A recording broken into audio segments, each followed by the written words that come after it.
El restaurante Yamilé era un sitio muy concurrido en el popular barrio de San Cristóbal en Buenos Aires, Argentina. Todo parece indicar que durante los últimos días de marzo de 1973, varios de los comensales que frecuentaban este lugar pueden haberse convertido en caníbales sin siquiera saberlo. Hola a todos, ¿cómo están? Mi nombre es Lesma, espero se encuentren muy bien. Yo como siempre muy contenta de poder estar un día más aquí con ustedes, muy agradecida de que me estén viendo donde quiera que se encuentren.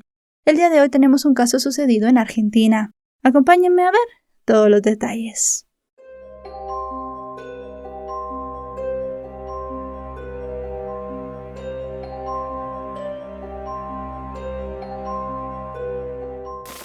Emilia Basil nació en Beirut, el Líbano, en 1911. Tan pronto como pudo, no lo dudó y se animó a emprender un largo viaje que le permitiría escapar de problemas familiares y económicos. Fue así como llegó a Argentina. En su reducido equipaje llevó consigo una pequeña libreta donde tenía anotadas varias direcciones de algunos conocidos libaneses que vivían en Buenos Aires. Emilia se instaló en una pensión en la zona del puerto. Dora Ramos era la dueña del lugar, y fue ella quien le enseñó sus primeras palabras en español. También se ganó en este lugar el apodo de la turca. Emilia siempre buscó refugio en Dora. Le pagaba puntualmente el alquiler, pero también la ayudaba a mantener la casa limpia y la cocina. Sabía que un buen vínculo con esta mujer le terminaría abriendo muchas puertas, y así fue. La dueña de la pensión estaba acostumbrada a recibir inmigrantes. A cada extranjero le pedía que preparara platos típicos de su país de origen, y la comida libanesa resultó ser de sus preferidas, y Emilia disfrutaba de cocinar para ella. Ya instalada y acomodada en la pensión, estaba desesperada por conseguir un trabajo estable, y la dueña le cumplió ese deseo. Le consiguió un trabajo en un establecimiento frigorífico, empleo que le duró a Emilia un total de 10 años. Era una mujer muy trabajadora, pero también tenía tiempo para el amor. En un bar del barrio Constitución conoció a un hombre llamado Felipe Rueda, un peruano 13 años menor que ella. Felipe fue hasta la mesa donde estaba Emilia, a quien ya había visto varias veces en el frigorífico. Él era el encargado de compras de un restaurante muy céntrico, y cada vez que iba a comprar la carne se quedaba asombrado al ver a aquella mujer tan fuerte y musculosa que cortaba las reses mejor que cualquier hombre. La diferencia de edad no les importó en lo más mínimo, e iniciaron una relación sentimental. Se casaron y se mudaron a una casa de la calle Garay número 2201 en el popular barrio de San Cristóbal ubicado en Buenos Aires. Durante algunos años continuaron con su rutina. Felipe iba a sus labores como encargado de compras y a veces también trabajaba como obrero, y Emilia salía de madrugada para el frigorífico. Con el paso del tiempo, Emilia y Felipe convencieron al propietario del lugar, un hombre llamado José Petriela, conocido como Tano, para que les vendiera la casa y el terreno. Habían logrado reunir una cantidad importante de dinero, pero no era suficiente. Además, Emilia estaba cansada de levantarse todos los días de madrugada y hacer el viaje hasta el frigorífico, donde su labor ya le resultaba muy extenuante. Para ese momento la mujer con su esposo ya tenían 3 hijas, Florinda, Rosa y Mirta. Ella también quería estar un poco más presente en la vida de las niñas y hacer algo para que tuvieran un mejor futuro. La familia llegó a un acuerdo con José. Le dijeron que le darían parte de sus ahorros y el resto del dinero que valía la casa y el terreno se lo estarían pagando por cuotas. José aceptó, pero con una condición. Él se podía quedar viviendo en la casa en una habitación que estaba hasta el fondo de la misma hasta que ellos terminaran de saldar la deuda. La pareja aceptó y todos comenzaron a convivir. Emilia dejó su trabajo en el frigorífico y se puso a pensar en ideas para poder salir adelante. Recordó sus tiempos en la pensión y que la gente le decía que cocinaba muy bien, así que decidió abrir un restaurante. En esa época Buenos Aires era una ciudad en auge, se movía mucho dinero y se estaban abriendo muchos restaurantes, además de que la llegada de muchos inmigrantes hacía que se necesitaran todo tipo de comercios. por lo cual ella consiguió un local y puso un restaurante llamado Yamile, un nombre árabe que significa mujer bella y agraciada. Allí preparaba todo tipo de platos de su país, y el local comenzó a tener mucho éxito. Emilia se levantaba todos los días de madrugada junto con su esposo, y cada uno comenzaba a realizar su labor. El restaurante se hizo tan popular que varios trabajadores de la cadena Tele 11 comían allí. El lugar facturaba muy bien, pero no lo suficiente como para pagar rápidamente la deuda que tenían con José. Fue pasando el tiempo y a José le gustaba mucho Emilia.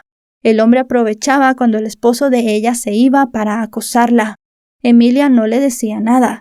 Tenía miedo de que el hombre los echara del lugar y ya no pudieran terminar de pagar la casa y perdieran todo el dinero que habían invertido. Estaba angustiada por esta situación, pero como les repito, no quería quedarse en la calle con sus hijas y su marido. Quería que su familia tuviera el mejor futuro posible y se estaba esforzando mucho en construirlo. Durante semanas y meses siempre se repetía la misma historia. Emilia se levantaba temprano para comenzar a adelantar los almuerzos que servía en el restaurante. Un poco después de las 4 de la mañana, su esposo Felipe también salía a trabajar. Transcurrido un tiempo, aparecía José para acosar a Emilia, para intentar aprovecharse de ella. El hombre tenía la necesidad de estar cerca de la mujer y estaba obsesionado. La acosaba constantemente y Emilia, según contó a algunas amigas, estaba presa de un miedo paralizante. No reaccionaba en ninguna ocasión. Pero todo esto cambió el 24 de marzo de 1973. El día empezó con normalidad. Emilia despidió a su esposo, que se fue muy temprano al trabajo, y un momento después José se levantó para comenzar a acosarla como lo hacía siempre. Pero en esta ocasión Emilia no se iba a dejar. Comenzó a empujarlo, pero esto solo hizo que el hombre se enojara y comenzara a tocarla de una manera muy violenta. En esa ocasión le hizo daño a Emilia, quien pudo zafarse de sus redes. Ella sigilosamente fue hasta su casa, pasó por las habitaciones de sus hijas sin despertarlas y tomó un hilo de nylon que tenía en el lugar. José seguía afuera en el patio esperando a que Emilia volviera a salir para seguir acosándola. Pero ella atacó al hombre de espaldas. No tuvo ni siquiera la oportunidad de defenderse. Comenzó a estrangularlo con ese hilo de nylon. Tenía tanta fuerza que rápidamente le quitó la vida. Emilia contaría más adelante que ese momento para ella fue liberador. Sentía que al final José dejaría de molestarla y ella podría estar tranquila con su familia. Ahora lo único que tenía que hacer era deshacerse del cadáver del hombre. Lo puso en una caja y le puso encima verduras y algunas patatas que estaba utilizando para cocinar. Lo escondió muy bien para que nadie lo viera y siguió con sus actividades normales. La mujer terminó de preparar la comida, abrió su restaurante, recibió a los clientes, los atendió como de costumbre y a la hora de siempre cerró. Limpió todo e hizo las actividades, como les digo, que hacía todos los días. Tenía que pensar en un plan para deshacerse del cuerpo de José, pero tampoco podía romper su rutina para que nadie sospechara. Al día siguiente, Emilia se levantó para otra jornada más. El sol aún no había salido, pero ella ya estaba cortando todos los ingredientes para sus preparaciones del día. En simultáneo comenzó a descuartizar el cuerpo de José. Comenzó a hervir en ollas los pedazos de su cuerpo. Su objetivo era que los restos del hombre fuesen desapareciendo poco a poco. El 26 de marzo, 2 días después del asesinato, todo el restaurante continuó como siempre. En el horno estaban partes de los restos de José, los cuales ella utilizó como carne de costumbre. Se sirvieron los platos típicos, y la mujer atendió a todos sus clientes como lo hacía día tras día. El primero que se dio cuenta de que José no estaba fue uno de sus hermanos, que lo fue a buscar a la casa y no lo encontró. Aunque se sorprendió por su ausencia, no sospechó nada de lo ocurrido. Pasados 3 días, al no tener contacto con él, decidió poner una denuncia en una comisaría de la policía. En el restaurante Yamile, todos decían que hacía días que no lo veían, que había salido a trabajar, pero que no había regresado.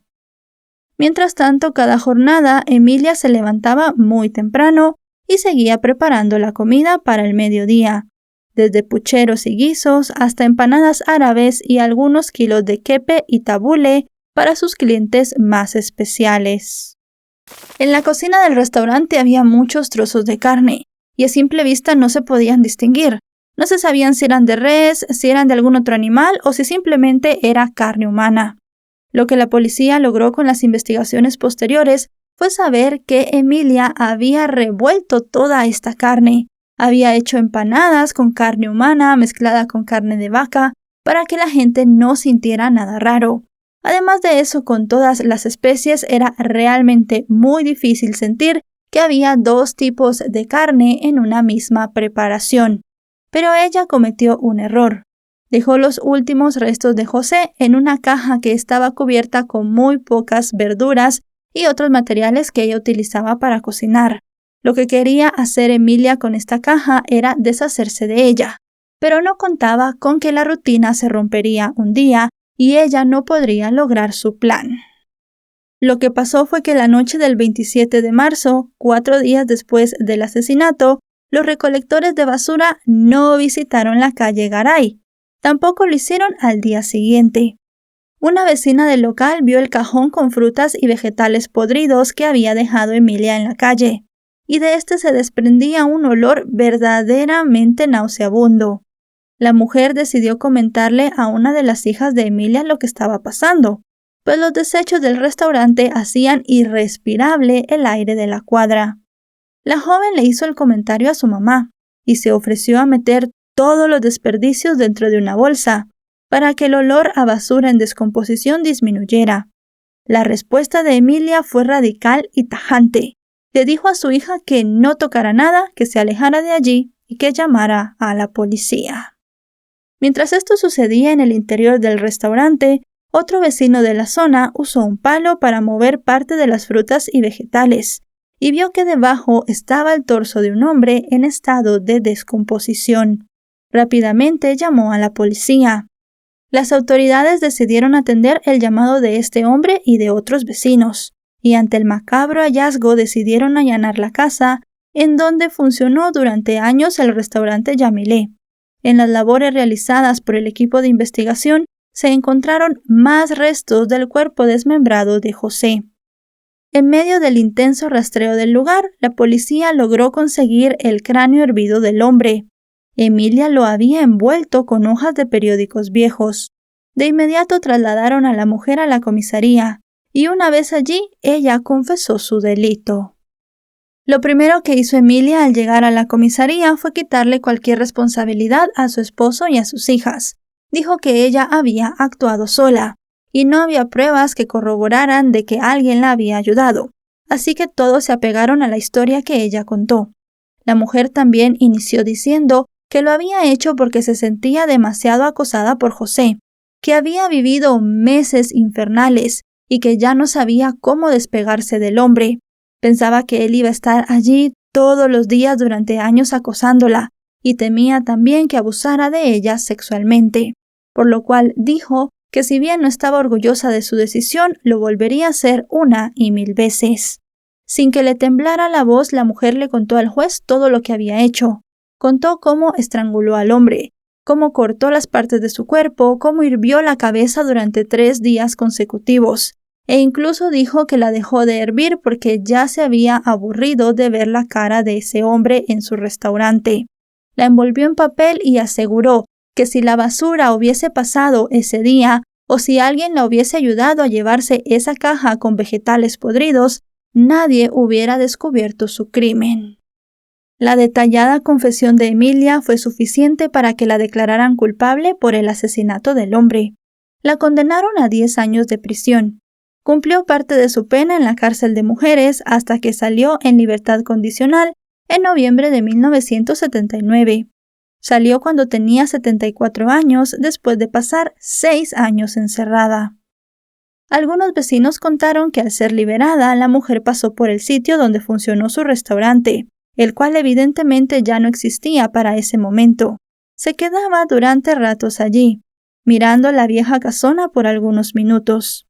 En una ocasión, una persona que pasaba la reconoció y le preguntó cómo estaba, pero ella respondió con mucha amargura que su vida a nadie le importaba. Desde aquel momento se perdió su rastro para siempre. Algunas personas afirman que en la madrugada se puede ver a una mujer vagando por la calle, caminando sin rumbo. Así es como Emilia ha pasado a ser parte de las leyendas urbanas que se tejen en Buenos Aires. Podemos llegar a la conclusión que cuando Emilia asesinó a José, lo descuartizó, hirvió sus partes y cocinó su carne, de manera directa o indirecta, hizo que sus comensales se convirtieran en caníbales, inocentes en silencio. Y bueno, chicos y chicas, hasta aquí el video de hoy. Un caso para muchos considerado espeluznante por lo que pasó y cómo muchas personas comieron la carne de otra persona sin saber que lo estaban haciendo. Muchas otras personas se ponen a pensar que en varias ocasiones hemos ido a restaurantes y tal vez no sabemos qué es lo que nos están sirviendo en el plato. Si este video les ha parecido informativo, recuerden dejarle un me gusta, recuerden suscribirse si no lo están. Actualizo 3 o 4 veces por semana y si están suscritos les llegará una notificación cada vez que yo suba un video. También me encuentran en mis redes sociales, aparezco en Facebook, Twitter e Instagram como LesmaVR. Van a encontrar los enlaces en la descripción de este video, por allí también me pueden seguir y ver el contenido que subo. Ahora sí, nos vemos hasta otro caso. Adiós.